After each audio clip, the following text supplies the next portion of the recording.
Mara gusa ndizeye ko hari igihe n'umunsi bizomenyekana ko sindabyifuza no kuvuga n'ikintu na kimwe. nshobora kuba atacyo mfise no gufasha ku buryo ariko nkaba no gufasha mu kukuremesha kuko ijambo nacyo ni bundi bufasha bukomeye ku muntu. Please ubuzima ndikudacamo cyangwa ibintu ndikudacamo nibyo bituma ninjira mu bitaro. Si première fois, si ubwa mbere. Sirike ubwo uburemere ndaba umubyeyi wanje aza kumenya n'umunya kunzihira amahera yo kwa muganga. Tarisisi Hope Ministry TV ni umuryango washinzwe ugamije gufasha abakene, imfubyi n'abapfakazi batagira kirengera, abana baba mwibarabara, abasangwa butaka, abarwariye mu bitaro ndetse n'imfungwa. Nawe nimba hari umusanzu wifuza gutanga, duhamagare cyangwa utwandikire kuri izo nimero ziri kuri screen.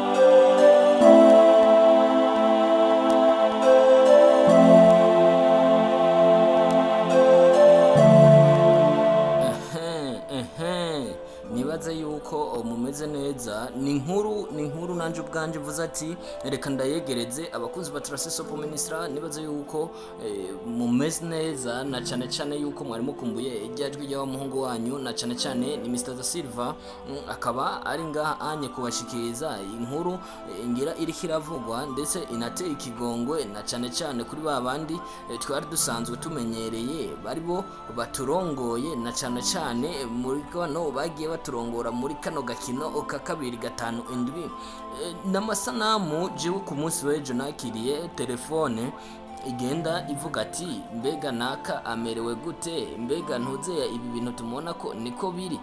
Aho nyene je naciye ndavuga ati ninde muntu ki ni igiki camubaye ko kugira ngo dushobore kumenya uwo muntu wari we. Ni Elma Love mwarimu yashoboye kuja gukoresha, na cyane cyane umugore w'igihangange ngaha anye mu gihugu cyacu cy'u Burundi, canke se muri kano gakino ka 2-5-7 niwe yashoboye kuja gukoresha. Ndazi yuko musanzwe mumuzi SAUDA Sharto yasanzwe akorera ikinyamakuru wa Kalayi TV, na cyane cyane yuko yari umwe mu bishikira kwa boss canke se ubuhagarariye ico kinyamakuru wa Kalayi TV, ariko uno munsi ariho bashoboye kwibaruka nawe ikibondo. Ibyabaye mwarabibonye, enjoy nyinshi zarabaye, na cyane cyane yuko amajwi ya mbere, na cyane cyane ko abantu bibabaza bavuga ati eske SAUDA bigenze gute ko yari umwamikazi wa AKES DON, ariko uno munsi akaba ariko arahangayika na cyane cyane kubura amaberebere canke se kubura ibyo umwana afungura, kandi byitwa yuko umwana ari uw'igihangange. Ariko kenshi baravuga ati amenyera gutwengara yawe, kubera yuko ni benshi amakomantere yagarutse ari menshi, na cyane cyane ati SAUDA warahanuwe ntiwumva, n'ibindi byinshi bigiye bitandukanye. Yari amajambo menshi, ariko nanje we kubera yuko nanje ubwanje sinzi, ntabwo nzi yuko by'ukuri SAUDA asanzwe agwaye cyane se atagwaye, ariko nanje nkavuga ati kubera iki abakunzi ba Tarisisi cyane se abakunzi ba SAUDA baguma babimbaza ku buryo bashobora kuvuga ati SAUDA gute ameze uku, SAUDA gute yari umwishikira muri waka, na cyane cyane yari umwishikira ku mukunzi wiwe AKES, ariko no munsi akaba mangaye ntimbega AKES ameze uko.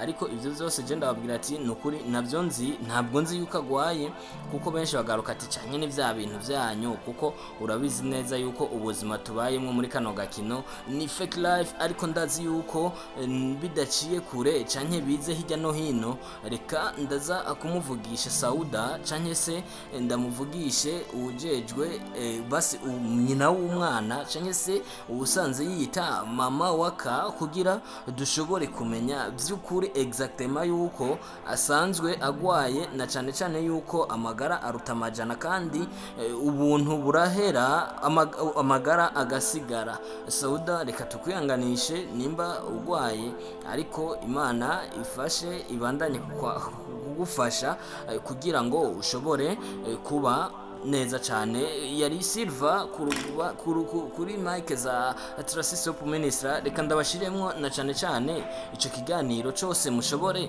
kukirama. Taratibu angalia serumu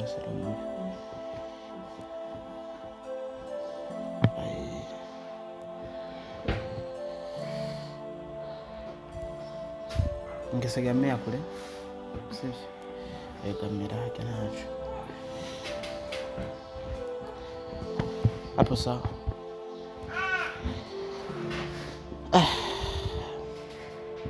Pole sana Sauda, ihangane. Abantu bose barasimvye umutima ndetse bafise umutima uhagaze wo gushaka kumenya ikintu cabaye kugira ngo urinde ushika hano hantu. Ugwaye iki nimba atari banga?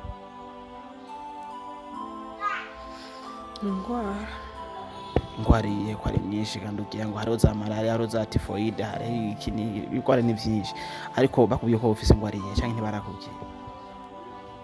Tukwivuza ingwara utanze.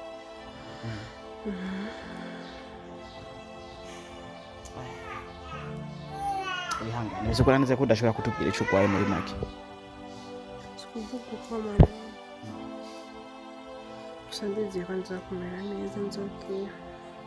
Ukira uzokira, ariko kandi nabanda kugoye bazi ko ndiko ndakuvugisha kuko mbona umenga hawutaki kuzungumza. Hameze neza, numva umubiri wanjye umengo ndababara cyane rwose, no mpamvu je twaherukana turi muri tournage kandi wari umeze neza, amagara yawe yari yifashe neza. Uno munsi ndatangaye kumva ko winjiye ibitaro, ntunabwire n'abagenzi basi tubwire ati burya ndagwaye, tukabibona ku mafoto gusa atembera. Hari ikihe kibazo? ubwire ko nukuma malove umuntu muragendana utazi iki muri we canke iki, kandi umugenzi ukuri munira amagogo. Ni kicuro zingana nigeze kugwara, ata muntu numwe yigeze mbona zo kundana. Ibyo nari mfise inda ni incuro zingana nje mu bitaro, umwe wese mwarabimenye ndigeze kuza kundana, none bibwira abandi, nta muntu ushobora kubibwira. Sigura yuko twebwe utatwemera nk'inshuti zawe, ariko uko biri kose ndi hano nk'umugenzi, ndi hano nk'umwe mu bantu mwakora. Ndagize umwana hanze, umwe ndagize hanze. Aho mpatie bibi yake kule nje. Namushire mama, gushira umwana mama hanze mu ndagize mama amata. Ariko nuko Sauda, reka tubwizanye ukuri ntiturinde guca kure, sivyo? Ngenda kubaye ikintu kimwe, nimba ari ikintu ntokora, sivuple nta muntu ushobora kubwira ko nguje ngo wanjye bitaro. Turi kwisa umuntu akeneye ubundi, turi kwisa umuntu abakugira ngo afashwe n'abandi. Isubira ndajyayo, ntagiye mu bitaro inshuro zitatu gushika nzibaruka. Ninde mugenzi wanje yigeze kuza kundana? Ineze kituguna. Mugenzi ukuri umurira amagogo, urumva? Ariko Sauda nanjye niyo mpamvu nshaka kubabwira ko twebwe tuzi Sauda ntibinaho je warigeze kumbwa n'umunsi umwe ati ndi mu bitaro ndangakuza kweli. Hariho kubimenya no kubwira mu gitanda. Ninde atayimenya? Ivyo nigeze menya. Ndashira n'ifoto kuri stati.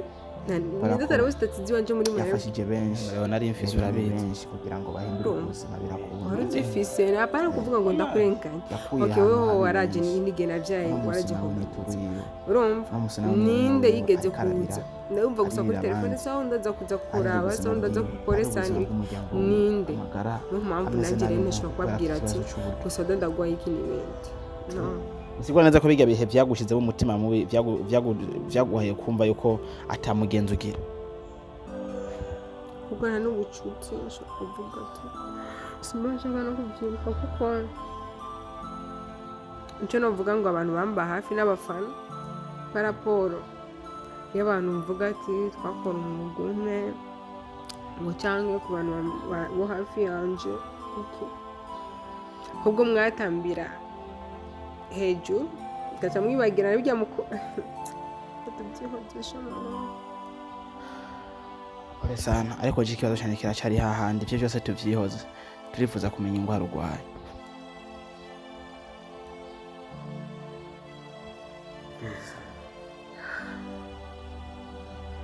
Reka kurira ndakwinginze, si reka kurira. Je tuvugana icyanzanye, tuvugana icyo abantu bawe bako bipfuza kumenya kuri wewe. urabizi ko ndijewe ndijwi ry'abantu barenga ibihumbi n'ibihumbi bakurikirana SAUDA, abafana ba SAUDA, abakunzi b'ibikorwa bya SAUDA, ndetse uno munsi batakimubona. Please, ufise ikihe kibazo? Ibibazo mfise ni byinshi bindenze, ariko si impamvu yo kubivuga, kandi icyatumye ndwara cyangwa nkaguma ndwara ni ibibazo numva mfise muri jewe, ariko si kandi bishira ahagaragara. Ibibazo ufise nivyo bitumye uri hano? Bisigura ko wowe urwaye stress canke ari ibindi bitandukanye na stress? Tubwize ukuri, funguka. Hagiye ijambo rikuvuyemo SAUDA, reka kurira please, reka kurira. Ijambo rikuvuyemo rirakubaka mu mutima, kandi uburemere bufise mu mutima burakabanuka.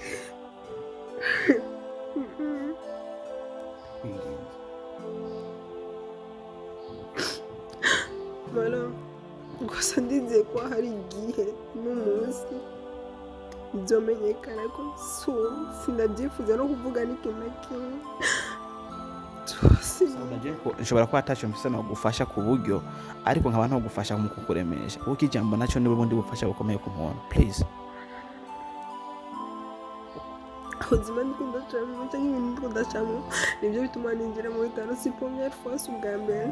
Sirike ubw'uburemere ndaba umubyeyi wanje aza kumenya n'umunye kunzihira amahera yo kwa muganga n'umuryango wanje, ariko byari simple, ntibisanzwe.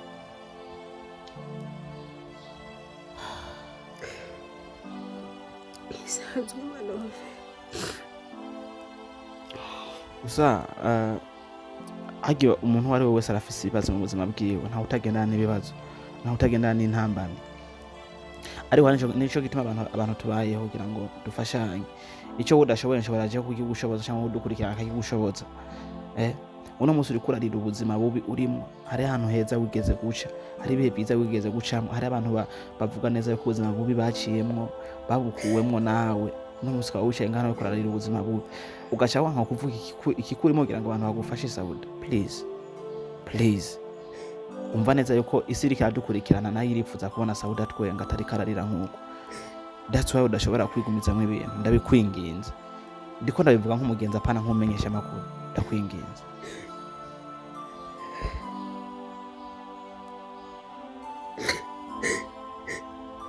Asi nimba naje kubiza ngira ngende bazi tubihe mugari kiganiro, basi ngira kumenya ikiganiro, basi mugari mbwire doye ugari kamera kubihe tubihe. Ariko sinzi aho kuriza, ni nk'umuntu abakwinjira cyane ko ndakuriza nk'uko si watanifunga mwe. Ndetse mpumana kurira na manzira iminsi yose, kubabara ndababaye iminsi yose, ko mahoro kuva mu kijyanye kende ngo nambwira idahita. Ariko kandi niwe risarose ntibaricisha isuku, niyo mpamvu vyiza wose ruriryoboye, hanyuma umuntu akamenya icyo gukora. Mbwira ibibazo ufise bitumye urwaye uri ngaha, kuko ni ingwara urwaye wasabwe no kuyitubwira.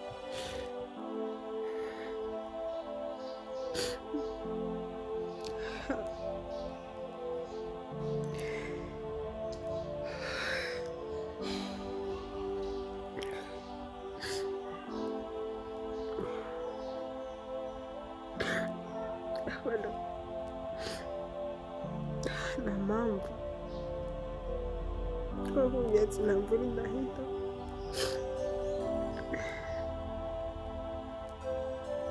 hari ibihe ndacamo bitoroshe, bindenge, ni simple, ariko ninaronka akazi byose bizohera. Ndabyize kabisa. Hari ibintu bikuracamwo bikurengeye, ariko niwaronka akazi bizohera, nimba atari banga. Ivyo bintu ni ibihe?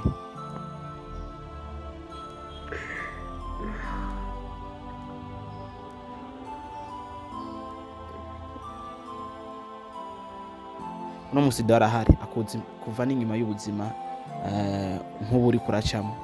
Je ndahari ndakuzi kuva inyuma y'ubuzima uri kuracamo. Niki kintu cyo gutuma wumva basi okay, basi turekane n'abadukurikirana, dufatire kuri twe babiri turi hano. cyotuma rero utamenya ibibazo ufise. Kandi abadukurikirana nabo n'abantu bagukunda bifuza ko unezerewe, sibyo? Bifuza ko wumva ko ikibazo cyawe cyo biciwabo. That's why tubwiza ukuri, ibibazo bikura camwo bitakoroheye nibihe, ese vyotorerwa umuti gute?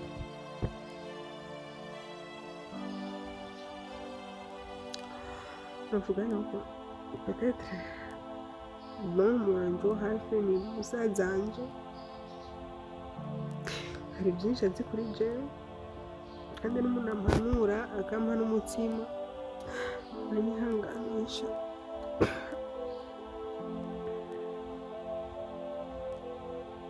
kandi niwe yashizemo basi n'inguvu zo gusubira basi kuza ndabonekana gake muri kamera ko yarashizemo muri movie ya film akiniramo.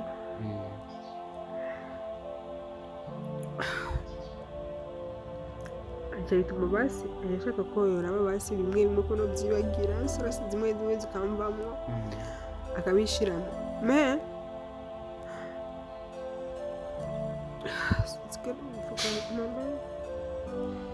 Abafana bari biteze neza yuko inyuma yo kwibaruka kwawe uzosubira ukagaruka ku bikorwa bakakubona, ariko siko vyagenze. Waciye uja mu buzima buhe Sauda? usanzwe amalo usanzwe tamwe n'akazi no mvugana nakora akagira akazi kandi akazi kugwa amafaranga ushobora kukagaya akazi keza, ariko akazi kagwe icyo ari cyo cyose, ariko akazi nkora hari n'igemurirana n'abantu bakambona ujya ni SAUDA amaramara agacarifuka mu maso.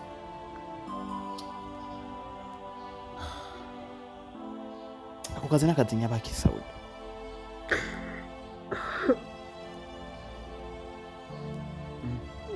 Akazi kose ari akazi kaguhemba amafaranga akaba ari akazi. Aho kazi gatuma umuntu abivuze ubona arira ugakora n'amosozi Sauda, akazi akahe?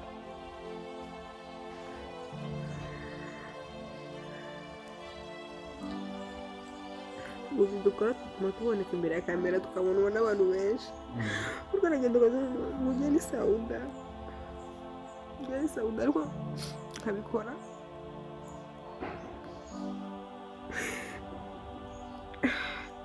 kubera ndabe kazoza kejo kuri je jambe turi kubara yuwanje, ariko tubyihoze kuko simora nicyo nshobora kuvuga. Oya wambwira je nemeze ko atakazi na kamwe kabi kabaho kuri ino si y'Imana, karinda gusa kuba kaguha amafaranga. Please tubwize ukuri je ndipfuza kumenya ako kazi uriko akora gatuma wicaye muri kino gitanda, gatuma umuntu akubonye agusuzugura akanagutwenga.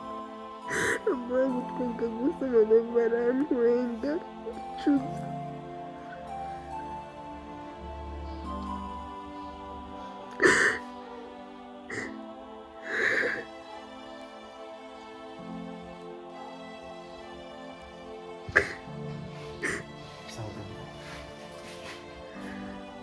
Sauda sivyo? Andrehe kurira kwanza please, andrehe kurira. Niba kwanza kuko amagara watameze neza. Hali yako sio nzuri, acha kurira. Kandi zero mu wari urikura yi.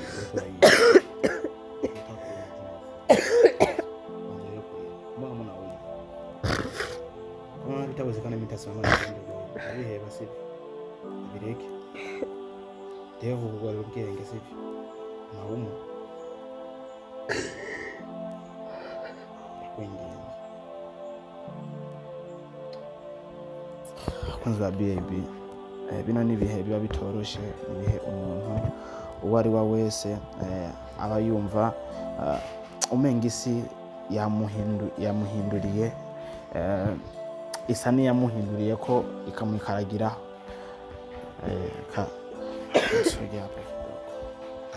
Sasa muri bino bihe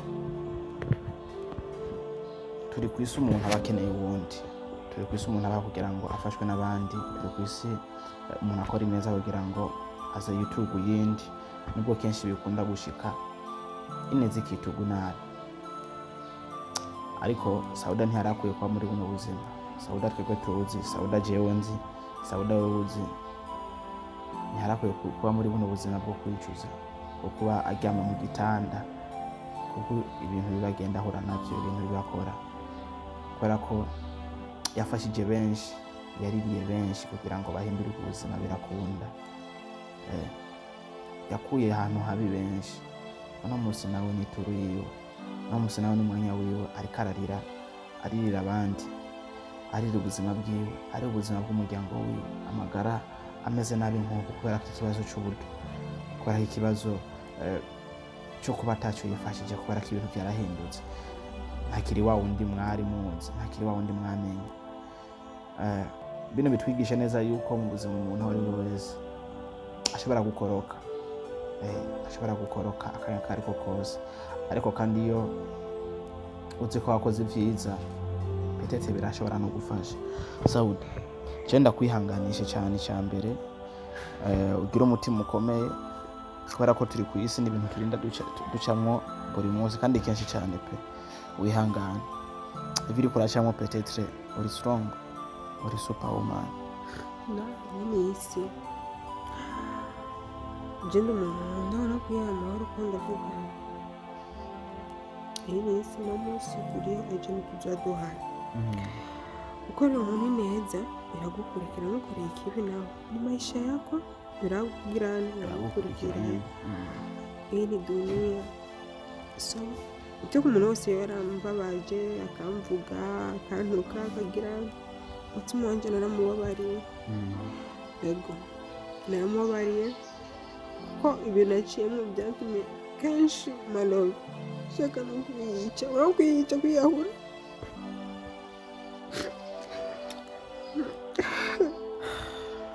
Pole sana, ariko mbwiza ukuri SAUDA, ntunyibagize ugwaye ingwara yihenga. Pole sana SAUDA. Ese naje kugusiguza ubuzima ubayemwo uno munsi, naje kugusuhuza, nereke na sa Linda basi duheze umbwira gusa ikibazo ufise amatwi ukarekana ko je naje kugusuhuza, nyugwaye iki, abakunzi bacu ndamenye ndababwira ko agwaye iki, hanyuma ibindi hari ibintu biba ari vie privé je peut-être ntakwiye kumenya. Urazi ko je nubahiza agateka k'umuntu, singomba kukwinjirira ngo bitume utamererwa neza.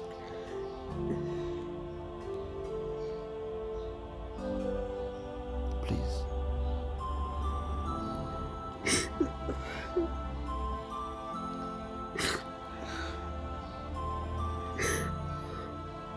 Kwangwa yazanye n'uburuhe, akazi nkora akazi nacyo n'umubyeyi, usanga nkunze akazi kandemera, gusa ndakomera amazi amezi abiri ntibaze nicyo bwenda gukora akazi kandutira ingufu ko kanzaniye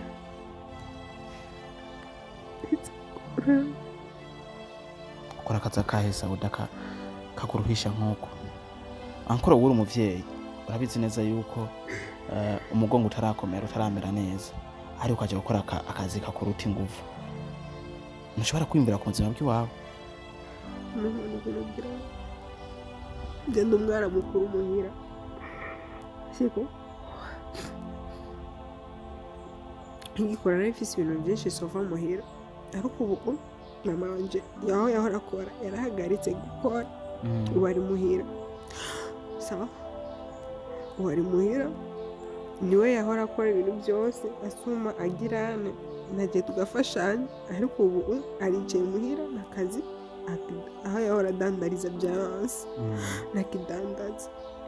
Rero yicaye muhira, nanje nicara muhira, mfise umwana, mfise ikibazo, narose ikibazo sinigaje, umwana wanje niyonka, siko anywa amata, ikopo ry'amata ya France lait ugurwa 32,000, nayo 32,000, umwana ni mutonya anywa France lait bice bigenda gute?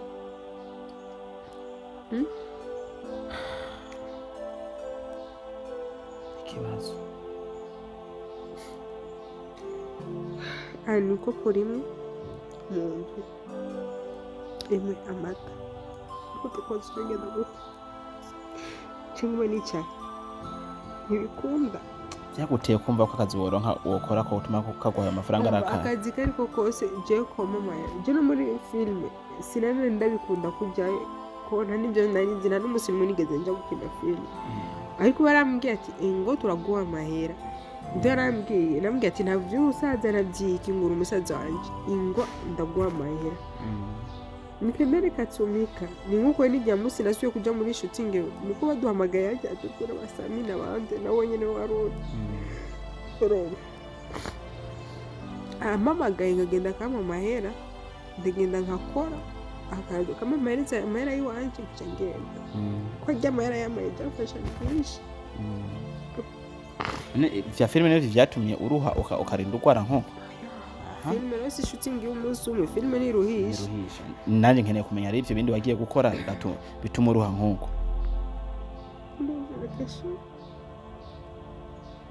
please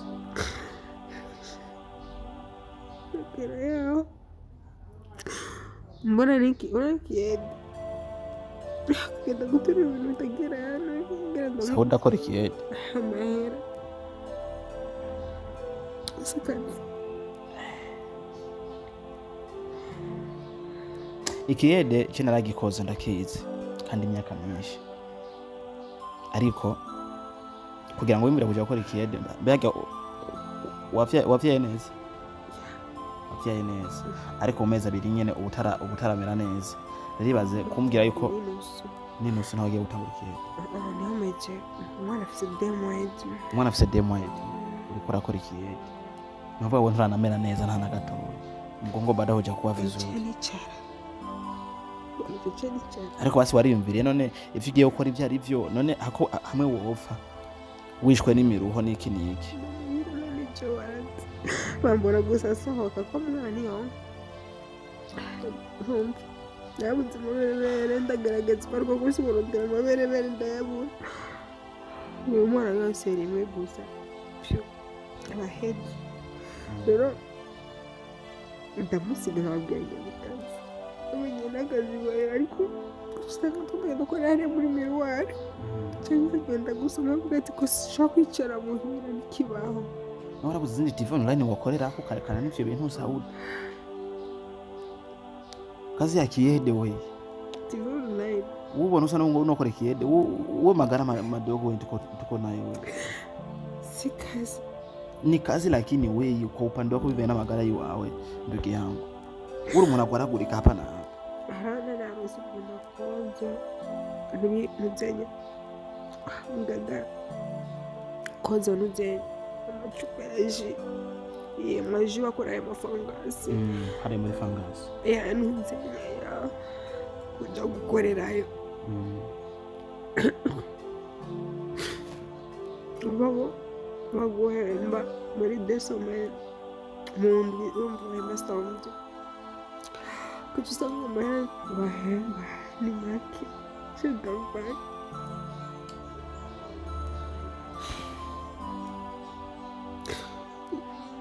ndahagarika kubera ni kure ngiyeho ni deplace urumva yuko sima zose ziherera muri aho gashara baguha kwanza bibi none nije birambujije umunezero kandi birandushije nguvu kubera ko SAUDA n'umuntu atarakwiye kwa muri buno buzima ndiko ndumva je uno munsi SAUDA si umuntu arakwiye ikiyede umuntu afashije imiryango y'abantu benshi cyane umuntu afashije abagoye benshi cyane umuntu afashije abantu benshi bafite ibibazo bitandukanye uno munsi akameze uko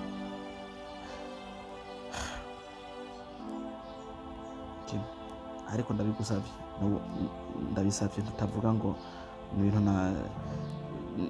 nakuye mu mutwe utabimpereye uruhusha ibisanzwe malo uko je naho uvuga icyo ari cyo cyose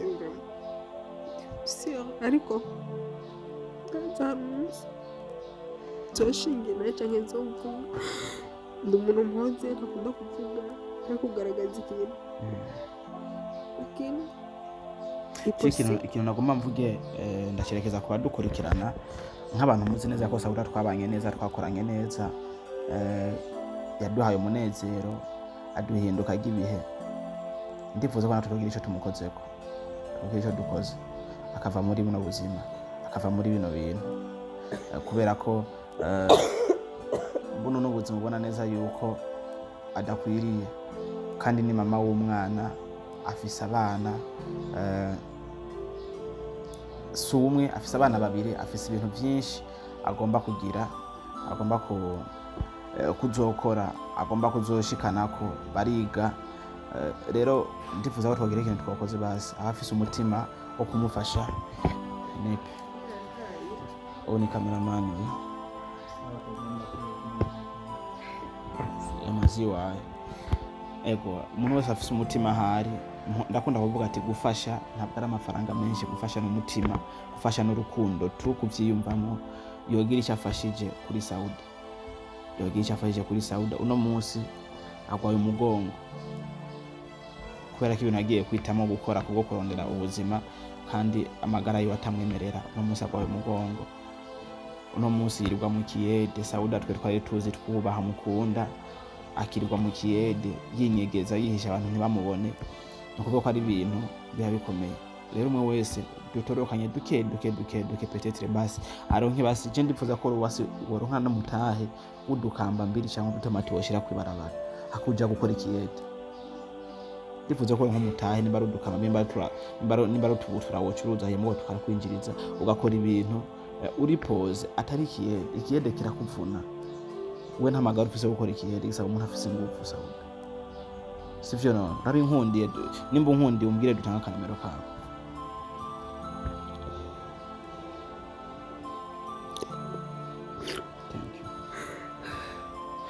nuko Imana ishimwe arabinkundiye n'ibintu je niyumviriye ubu nyene kubera ko nanje ndi umuntu ndafise umutima nanje ndababara amasozi yiwe nta gaciro kanini cyane ntakwiye gukoroka kubw'ibibazo nk'ibi je nawe dukwiye gukora hari amafaranga menshi turanonera mu bubare amamiliyoni ugasanga umuntu agiye mu kabari rimwe yakonsomye 500 million agataha ariko hari umuntu aryamye tuvuga neza yuko nubwo umuntu nubwo ronka 300 ashobora gutanguza uburundi buzima bumeze neza akagaburira umuryango ya France ya 32,000 kaboneka udufaranga twishure tw'umwana sherto tukaboneka atarinze kujya gukora ikiyede atarinze gucumukura SAUDA twe twamenye SAUDA twe twakunze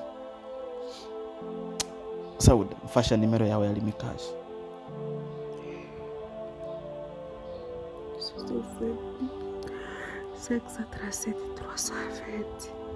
yongeye vizuri ndugu yangu sinze kuhenda ngo ntange nimero itariyo 60 kombi 67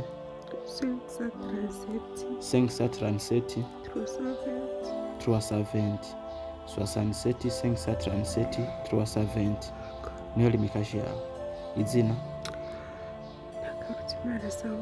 Nakarutimana SAUDA 67 537 370 Nakarutimana SAUDA ni nayo nimero ya WhatsApp.